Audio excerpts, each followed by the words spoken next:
बिस्मिल्लाहिर्रहमानिर्रहीम अस्सलाम वालेकुम। आज हम बनाएंगे आड़ू का जूस। बहुत मज़े का बनेगा। कैसे बनेगा आइए मैं आपको रेसिपी बताती हूँ। आप लोग इसको काफ़ी लंबे अरसे तक भी रख सकते हैं, 1 या 2 माह के लिए, क्योंकि इसका सीज़न है। तो अब आप लोग इसको लाकर इसका जूस बनाएं, शरबत बनाएं, जैसे मर्ज़ी आप लोग इसको रखें फ्रिज में 1 डेढ़ माह के लिए। तो कैसे बनेगा, बिस्मिल्लाहिर्रहमानिर्रहीम। मेरे पास है आड़ू, तकरीबन ये ½ kg आड़ू है। इनको मैंने अच्छे तरीके से वॉश करके ड्राई कर लिया है। तो इसको हम काट लेंगे, इसका छिलका उतार लें आप लोग, नहीं तो इसको फिर इसी तरीके से हम काट लेंगे। बिस्मिल्लाहिर्रहमानिर्रहीम। ये देखिए, इस तरीके से भी काट सकते हैं। बाद में मैं 2 तरीके बताऊंगी। अगर इसका छिलका नहीं उतारना तो फिर हम इसको छान लेंगे, इसके छिलके उतारेंगे। अगर आपने पहले इसका छिलका इस तरीके से उतार लिया तो फिर हम छानने की हमें बिल्कुल ज़रूरत नहीं। ये देखिए, इसका जो छिलका है हल्का हल्का सा हम इस तरीके से उतार सकते हैं, अगर कहीं से आप लोगों को ये ज़्यादा हार्ड लगता है। इस तरह छिलका हल्का हल्का सा उतारने से फिर हम इसको बगैर छाने पियेंगे, बहुत मज़े का टेस्ट आएगा। ये देखिए, इस तरीके से मैं हल्का हल्का सा इसको पील ऑफ कर लूँगी। सारे इसी तरीके से करके फिर अगला स्टेप करेंगे। आड़ू को मैंने छिलका उतार लिया, इसको पील ऑफ कर लिया। तो अब इसको हम काट लेंगे। बिस्मिल्लाहिर्रहमानिर्रहीम। इस तरीके से इसकी कटिंग कर लेंगे। इसका सारा जो जितना भी इसका पल्प है, गुदा, वो सारा उतार लेंगे। और इसकी जो गुठली है वो हम अच्छे तरीके से साफ़ करेंगे, ताकि बिल्कुल वेस्ट ना हो हमारा फ्रूट। देखिए, अच्छे तरीके से हम इसको साफ़ कर लेंगे। बस इसी तरीके से हम सारा ये उतार लेंगे।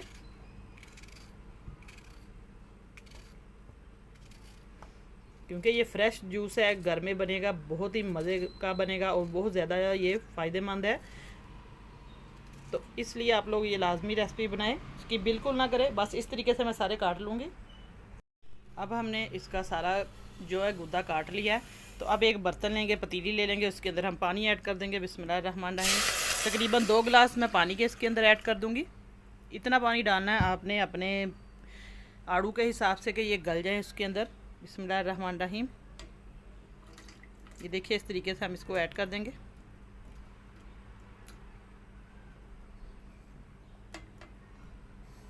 बहुत ही शानदार बनेगा, बहुत ज़्यादा ये मज़े का बनेगा। क्योंकि आड़ू जो है ये फ्रूट बहुत अच्छा है, ये बहुत ज़्यादा फ़ायदेमंद है। इससे कब्ज़ दूर होती है, बच्चे बड़े सब ये जूस बनाकर पिए। और आड़ू वैसे भी आप लोग खा सकते हैं, इससे कब्ज़ का मसला जो वो बिल्कुल हल हो जाता है। मैदे का मसला जो भी प्रॉब्लम हो, तो बस आप इसको हम ढक्कन दे के रखेंगे इतनी देर के ये गल जाएँ, फिर मैं अगला स्टेप करूँगी। अब जो आड़ू हमारे माशाल्लाह से अच्छे तरीके से ये गल चुके हैं। मैंने इसको 8 से 10 मिनट तक रखा हुआ था ढक्कन देकर। तो अब ये अच्छे तरीके से गल गए हैं। तो इसको हम थोड़ा सा ठंडा करके मैं ब्लेंड करके आपको फिर अगला स्टेप बताऊंगी कैसे हम इसका जूस बनाएंगे। शरबत बहुत ही मज़े का ठंडा ठंडा सा शरबत पिए गर्मी में। मैदे की तजाबियत को दूर ये ख़त्म करता है। तो अब इसको फ्लेम बंद करते हैं, थोड़ी देर ठंडा करते हैं, फिर अगला स्टेप करेंगे। इसको अच्छे तरीके से मैं मैश करके फिर आपको दिखाती हूँ नेक्स्ट स्टेप। अब इसी बर्तन के अंदर हम ब्लेंड कर लिया मैंने, ये देखिए माशाल्लाह से आड़ू का जूस हमने पल्प सारा अच्छे तरीके से इसका जितना भी सारा पेस्ट बना लिया। क्योंकि मैंने इसका छिलका रिमूव कर दिया था, इसलिए अब इसको छानने की बिल्कुल ज़रूरत नहीं है। अब इसके अंदर हम शुगर ऐड करेंगे। शुगर आप लोग जितना आपका था आड़ू उस हिसाब से आपने डाल देनी है। मेरे पास था तकरीबन ½ किलो के करीब, उस हिसाब से मैंने ये चीनी भी डाल दी है। क्योंकि इसमें थोड़ी सी खटास होती है, इसलिए हल्का सा हम इसके अंदर पानी ऐड करेंगे। बिस्मिल्लाहिर्रहमानिर्रहीम। ताकि ये अच्छे तरीके से थोड़ा सा पतला करेंगे। 2 गिलास मैंने पानी के ऐड किए इसके अंदर। अब इसको हम पकने देंगे अच्छे तरीके से। चीनी मिक्स करके अच्छे तरीके से हम पकने देंगे। लहदा से शीरा बनाने की बिल्कुल ज़रूरत नहीं है। इसी तरीके से आसान तरीके से इसको हम पकाएंगे। और आप लोग 1-2 माह तक इसको सेव करके फ्रिज में रख सकते हो। जब दिल करे आप लोग इसको मज़ेदार सा फ्लेवर इसका ठंडा ठंडा सा शरबत बनाकर पिए। तो अब इसको हल्की आंच पर हम पकने देंगे। फिर मैं अगला स्टेप आपको दिखाऊँगी कि कब तक इसको फ़ाइनल हमने करना है, कितनी देर तक इसको टाइम देना है। इसका हमने कोई तार वाला शीरा बिल्कुल नहीं बनाना, बस इसी तरीके से बस इसको पकने देना है। आप इसके अंदर कोई फूड वगैरह डालने की ज़रूरत नहीं है, कलर फूड जो भी हम डालते हैं, क्योंकि इसका माशाल्लाह से नेचुरल कलर बहुत अच्छा है।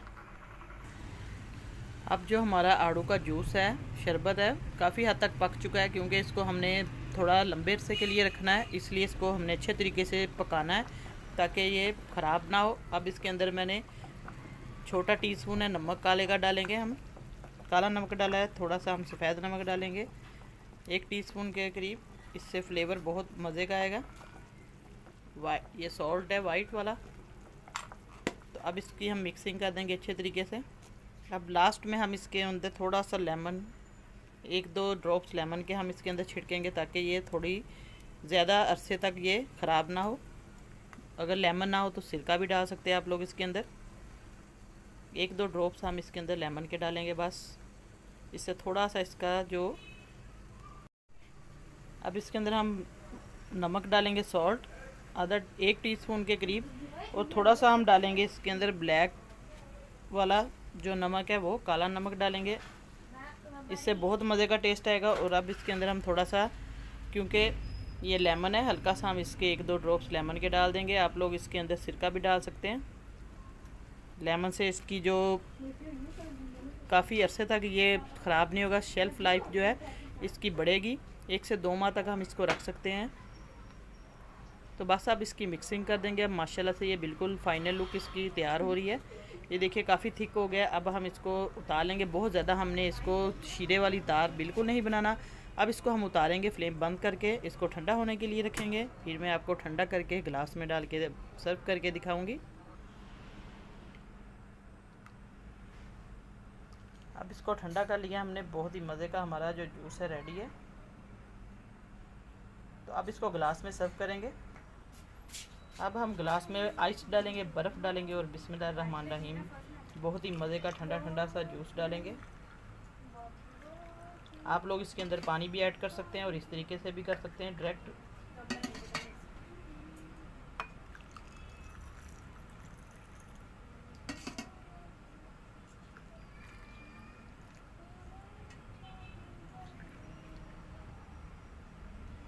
तो आज की रेसिपी आपको कैसी लगी, उम्मीद करती हूँ इंशाल्लाह बहुत पसंद आई होगी। दुआओं में याद रखिएगा। अल्लाह पाक सबको खुश रखे और सबकी परेशानियाँ दूर करे। नई रेसिपी लेकर दोबारा आपकी खिदमत में हाज़िर होंगी। तब तक के लिए इजाज़त चाहती हूँ। अल्लाह हाफिज़।